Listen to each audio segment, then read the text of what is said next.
Hello.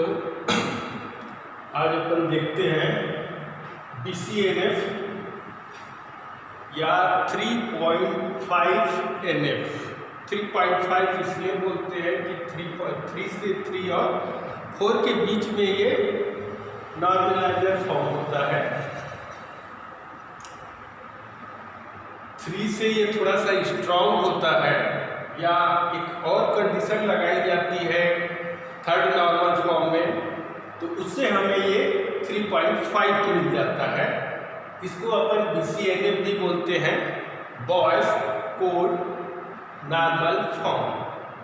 Code तो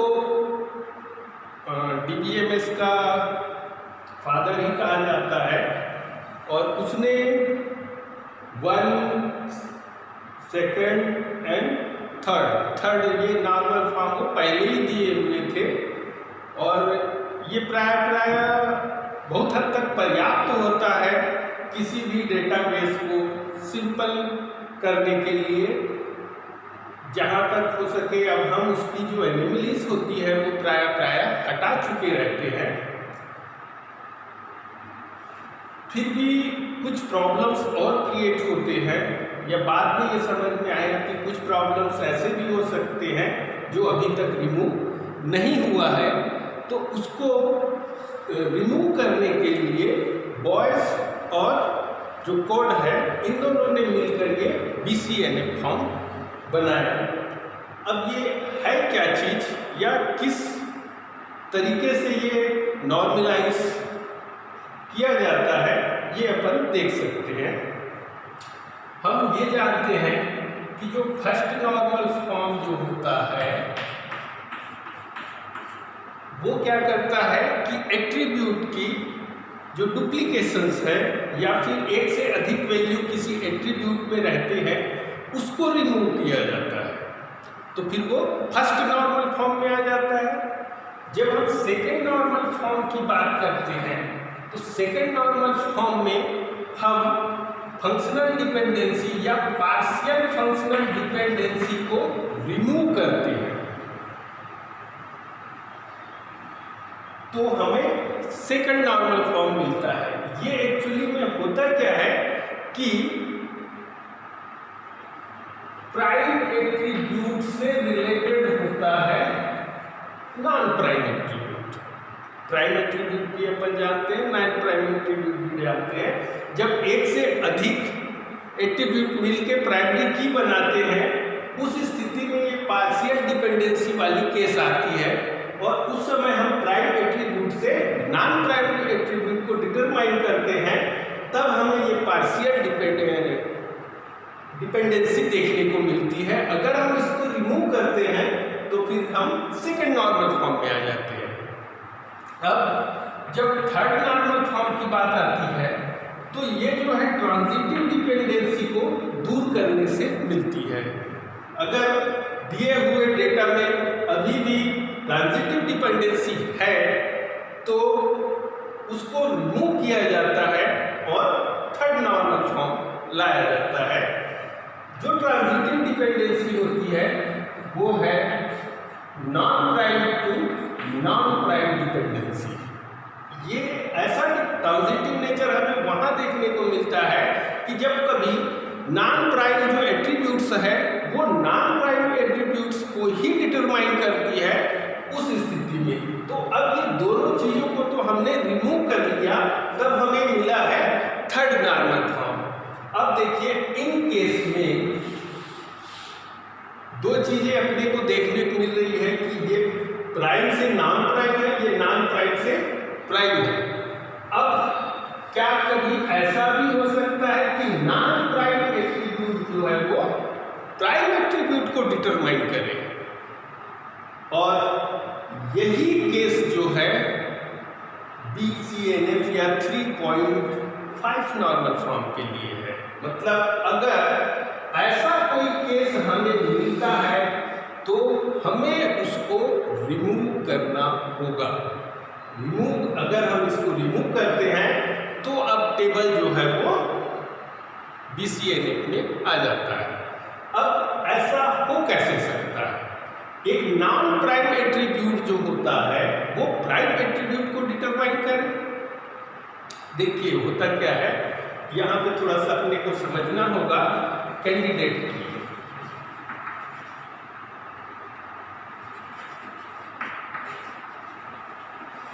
prime की के बारे में अपन जानते हैं, प्राइमरी की के बारे में, लेकिन अब कैंडिडेट की को अपन यहाँ यूज कर रहे हैं। एक कैंडिडेट की क्या होता है, ये प्राइमरी की बनने का कैंडिडेट होता है। मतलब हम इसी कैंडिडेट की को ही प्राइमरी की बनाते हैं। क्योंकि किसी भी टेबल में, किसी रिलेशन में एक से अधिक कैंडिडेट की हो सकती है। जैसे अपन आमतौर पे रोल नंबर है, रजिस्ट्रेशन नंबर है, इसको प्राइमरी की के रूप में लेते हैं। अब जैसे कोई लाइसेंस नंबर हो, आधार नंबर हो, पैन कार्ड हो सकता है, पैन कार्ड का नंबर, और अपन ले सकते हैं ईमेल आईडी। ये कुछ ऐसे एट्रीब्यूट्स हैं जिनको कि हम प्राइमरी की के रूप में यूज कर सकते हैं। अगर हमारे डेटा में ये नॉट नल वाली कंडीशन में मिलता है तो हम इनमें से किसी को भी प्राइमरी की के रूप में यूज कर सकते हैं। यही चीज जो है कहलाती है कैंडिडेट की। मतलब अगर एक टेबल में ये जो हमारे पास यूनिक और नल वाले ये जो दिख रहे हैं, इनमें से अगर कोई भी एक ही टेबल में मौजूद हो तो इसका क्या मतलब हो गया कि हमारे पास दो या दो से अधिक एट्रीब्यूट्स ऐसे हैं जो प्राइमरी की बना सकते हैं। लेकिन अब चूज हमें करना रहता है कि हम प्राइमरी की किसे बनाएं। तो ये जितने भी प्राइमरी की बनने के उम्मीदवार रहते हैं यही कहलाते हैं कैंडिडेट की। और यही बेसिकली जब टेबल में मौजूद होता है तब वो नॉन प्राइम से प्राइम एट्रीब्यूट को डिटरमाइन कर पाता है। अगर किसी रिलेशन में जैसे ए बी सी डी ये 4 एट्रीब्यूट्स हैं, अगर वह प्राइमरी की अगर सिंगल एट्रीब्यूट से बनता है तब तो उतना कोई खास प्रॉब्लम नहीं होता। लेकिन अब इसमें से देखो कैंडिडेट की तो एक से अधिक हो सकते हैं, तो ये तो ए जो है बी को डिटरमाइन करता हो, लेकिन सी जो है हो सकता है कैंडिडेट की हो, और सी का डिटर्मिनेशन जो है वो डी करता हो। वैसे ही अगर हम एक से अधिक प्राइमरी की में एट्रीब्यूट लेते हैं तो इस स्थिति में भी अपने को ऐसी पोजीशंस मिल सकती है कि जो डिटर्मिनेंट है, जो नॉन प्राइम एट्रीब्यूट है, इसमें से कोई ऐसा हो सकता है जो कैंडिडेट की को डिटरमाइन करता हो। यही केस जो होता है हमें BCNF में देखने को मिलता है। जरूरी नहीं कि वो उसी प्राइमरी की के एट्रीब्यूट्स को डिटरमाइन करे, हो सकता है उसमें जो और उपस्थित जो सेकंड जो कैंडिडेट की है या थर्ड कैंडिडेट की है ये उसको डिटरमाइन करें। अब देखिए ये BCNF क्या होता है। फिर BCNF के लिए चाहिए फर्स्ट कंडीशन कि वो थर्ड NF में हो, और सेकंड कंडीशन ऐसी है कि जब हम फंक्शनल डिपेंडेंसी देखते हैं one attribute to another attribute, तो ये कहा जाता है कि ये जो है हमेशा कैंडिडेट की हो। इसके बारे में कुछ नहीं कहते अपन, लेकिन जो डिटर्मिनेंट है वो कैंडिडेट की होना चाहिए, तभी हम उसको DCNF फॉर्म में कह सकते हैं। और यही जो मैनर है हमें इसको डिकम्पोज करने का तरीका भी बतलाता है। इसको अपन एक एग्जांपल से देख सकते हैं। जैसे अपन एक एग्जांपल ले लेते हैं, स्टूडेंट ID और ये है कोर्स और ये कोर्स टीचर। जैसे इसमें अपन ले लें 170, 171, 172, 173, अपन इस तरीके से ले लिए। अब इसको अपन मान लिए मैथ्स, ये है केमिस्ट्री, ये है फिजिक्स, और इसको अपन ले लेते हैं फिर मैथ्स और ये फिजिक्स। अब इनको देखिए, जो टीचर है वो पढ़ा रहे हैं, इसमें अपन ले लेते हैं इसको विजय, और यहाँ पे ले लेते हैं कोई नवीन,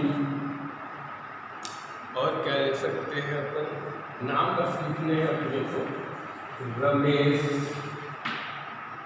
एक ये हो जाता है, फिर मिल जाता है अपने को राजन मिलने को, और एक ये विजय। अब इस केस में देखिए, हमने इसमें डुप्लीकेट वैल्यू इसीलिए रखा है कि हम एक सिंगल को प्राइमरी की ना बनाएं या कैंडिडेट की ना बनाएं। यहाँ पे देखिए, यहाँ ये डबल है, ये तो मैथ्स और फिजिक्स डबल है, यहाँ पे हमने विजय नाम के टीचर को डबल रखा है। तो ये सिंगल एट्रीब्यूट तो प्राइम या कैंडिडेट की नहीं बना सकता। अब ये दोनों मिलकर कैंडिडेट की बनाते हैं या प्राइमरी की बनाते हैं, और ये निर्धारित करते हैं इस सब्जेक्ट टीचर को। लेकिन इसमें देखो एक खास बात और ये है कि ये जो टीचर है वो इस कोर्स को डिटर्मिनेट करते हैं। मतलब हमारे पास क्या मिल रहा है कि ये जो सही और ये कोर्स मिलके टीचर को डिटर्मिनेट कर रहे हैं, और दूसरा जो आ रहा है वो टीचर जो है वो कोर्स को डिटरमाइन कर रहा है। अगर ये कैंडिडेट की है तो ये क्या हो जाता है, प्राइम एट्रीब्यूट से हो गया, और ये नॉन प्राइम एट्रीब्यूट से हो गया। अब चूंकि ये नॉन प्राइम एट्रीब्यूट जो है वो इस प्राइम एट्रीब्यूट को डिटरमाइन कर रहा है, तो यही केस जो है इस DCNF में रिमूव करने होते हैं, क्योंकि इसके कारण हमें जो इसकी एनोमली प्रॉब्लम्स होती है वो हमें देखने को मिल जाती है, जिसमें से इंसर्शन है, डिलीशन है और अपडेशन। अगर हम कुछ इसमें इंसर्ट करना चाहें, कोई टीचर नया आया तो उनके लिए पहले से स्टूडेंट ID और कोर्स होगा, तब आप उसको यहाँ इंसर्ट कर सकते हैं, अन्यथा नहीं कर सकते। या फिर कोई स्टूडेंट भी आता है तो पहले उनके लिए ID होनी चाहिए, फिर कोर्स होना चाहिए, उसके बाद टीचर भी अवेलेबल होना चाहिए, तब आप उसको इंसर्ट कर सकते हैं। चूंकि ये एक दूसरे पे वो डिपेंडेंसी को दर्शाते हैं। वैसे ही अगर आप कुछ डिलीट करना चाहते हैं, अगर किसी एक स्टूडेंट को यहाँ से डिलीट कर देंगे तो उसके करस्पॉन्डिंग टीचर भी डिलीट हो जाएगा, क्योंकि डिलीट होगा तो पूरा का पूरा रो डिलीट होगा, तो उसके करस्पॉन्डिंग जो है वो टीचर भी डिलीट हो जाएंगे। तो ये जो एनोमली आती है, इसी को, चाहे अपडेशन की बात है, इसको दूर करने के लिए हम क्या करते हैं, ये जो दिया हुआ है इस टेबल को हम डिकम्पोज कर देते हैं। इसको हम इस तरीके से डिकम्पोज करते हैं कि अगर हम स्टूडेंट को इंटर, डिलीट या अपडेट करें तो वो टीचर पे कोई इफेक्ट ना डाले, क्योंकि टीचर जो है वो कोर्स को डिटर्मिनेट कर रहा है, इसलिए जो हमारे पास मिल रहा है वो एक टेबल हो जाएगा SID और कोर्स का, और सेकंड टेबल हम बना लेते हैं टीचर और कोर्स का। अब इससे क्या होगा कि अगर कोई नया स्टूडेंट आता है और वो कोई कोर्स ले रहा है तो उसको हमें यहाँ एंट्री करनी होगी, इंसर्टेशन उनका यहाँ होगा, डिलीशन भी यही होगा और अपडेट भी हम यही कर सकते। इससे उस टीचर वाले में कोई इफेक्ट नहीं होगा या उस एट्रीब्यूट का इफेक्ट जो है वो नहीं मिलेगा। वैसे ही टीचर और कोर्स के संबंध में है, अगर कोई टीचर न्यू आता है तो वो कोर्स के करस्पॉन्डिंग होगा। अब वो स्टूडेंट यहाँ पे अवेलेबल है या नहीं है, इससे उसको कोई भी इफेक्ट नहीं पड़ता। तो ये होता है BSN का फॉर्म में। Thanks.